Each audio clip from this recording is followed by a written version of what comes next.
Ассаляму алейкум ва рахматуллахи ва баракатух. Мир вам, милость Всевышнего и его благословение, уважаемые телезрители. В последнее время, когда говорят об исламе, очень часто всплывает такое слово, как джихад. Этим понятием пугают многих людей в средствах массовой информации. Поэтому неудивительно, что многие из нас задаются вопросом, что же такое джихад в исламе. Джихад буквально с арабского переводится как старание, усердие. Это старание во имя добра, во имя блага. Джихад бывает двух видов — внешний и внутренний.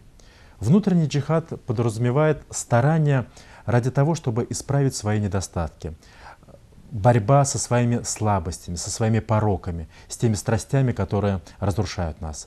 Это и есть тот главный джихад, ради которого и задумалось, собственно, это понятие. Это великий джихад. Однажды после одной из битв пророк обратился к своим сподвижникам: давайте теперь перейдем от малого джихада к великому джихаду. И его сподвижники недоуменно спросили: как же так? Неужели есть еще более великая борьба, более великий джихад, чем тот, в котором мы только что одержали победу? На что им был дан ответ: да, это джихад с самим собой, со своими слабостями, со своими пороками. Великий джихад. Джихад, обращенный вовне, то есть борьба, старание во имя добра, он тоже бывает подразделяется на несколько видов. Это и джихад словом, это и джихад своим собственным примером, это и джихад с орудием в руках ради высоких идеалов. Когда человек говорит правильные вещи, когда человек помогает людям изменить свою жизнь, когда человек своим собственным примером озаряет людям путь к той жизни, которая сделает их счастливыми, это джихад. Это то, что преобразует нашу жизнь, то, что привносит что-то светлое, что-то хорошее в нашу жизнь. Но, конечно же, все мы задаемся больше вопросом о джихаде с оружием в руках. Внешний малый джихад всегда является продолжением внутреннего великого джихада. Поэтому, когда человек борется во внешнем мире с несправедливостью, со злом, он всегда должен следить за чистотой своих помыслов, всегда соизмерять свои действия с высокими идеалами. По этому поводу есть одна знаменитая история о великом подвижнике ислама Хазряте Али. В одном из сражений он повалил на землю своего противника, занес над ним было меч, но тот в последнее мгновение плюнул ему в лицо. И Хазряте Али, вместо того, чтобы расправиться со своим врагом, неожиданно и к его удивлению опустил меч и отпустил своего врага. Тот недоуменно спрашивает: почему ты оставил меня в живых? Ведь мы с тобой противники. На что Хазряте Али ответил: когда ты мне плюнул, я почувствовал большую злость. И если бы я в этот момент расправился с тобой, то я бы это сделал ради того, чтобы просто свести с тобой свои личные счеты, ради своей обиды, а не ради тех высоких идеалов, в которые я верю.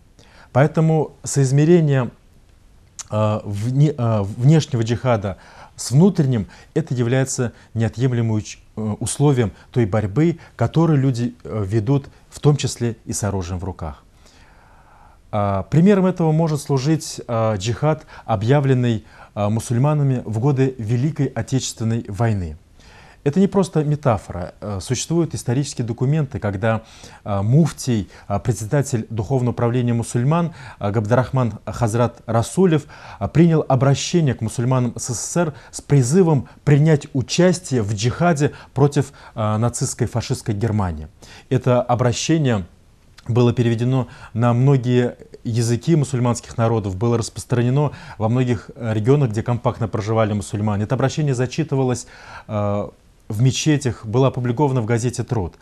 Помимо этого обращения, муфтий объявил и о сборе средств на танковую колонну для Красной Армии, куда сам пожертвовал немало личных сбережений.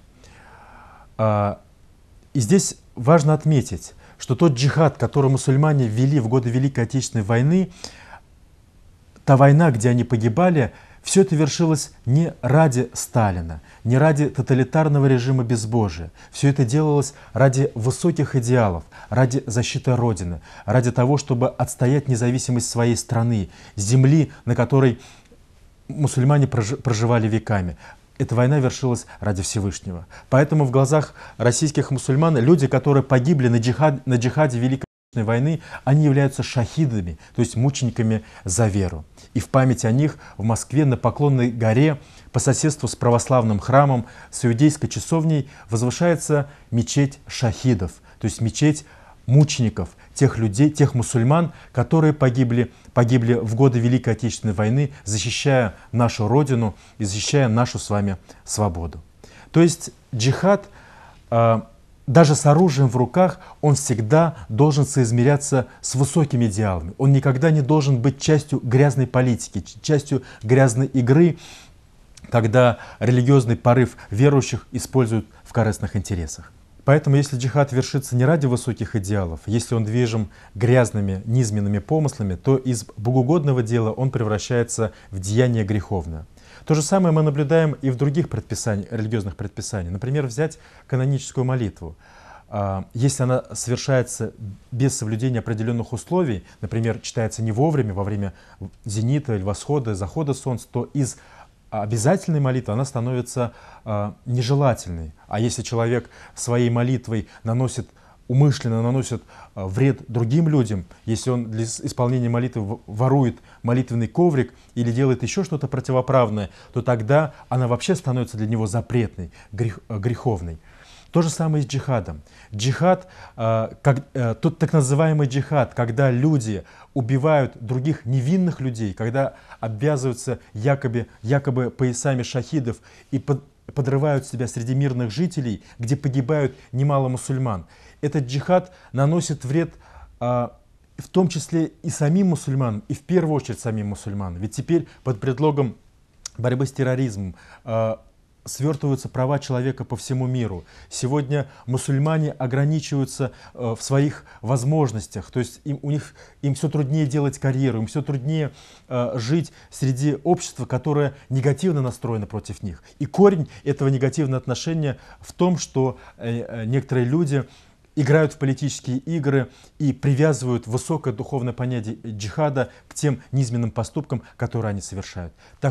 Такие поступки, они не то чтобы не являются джихадом, они являются греховным, небогоугодным деянием. И об этом тоже важно знать, и об этом тоже пишут и говорят наши мусульманские богословы.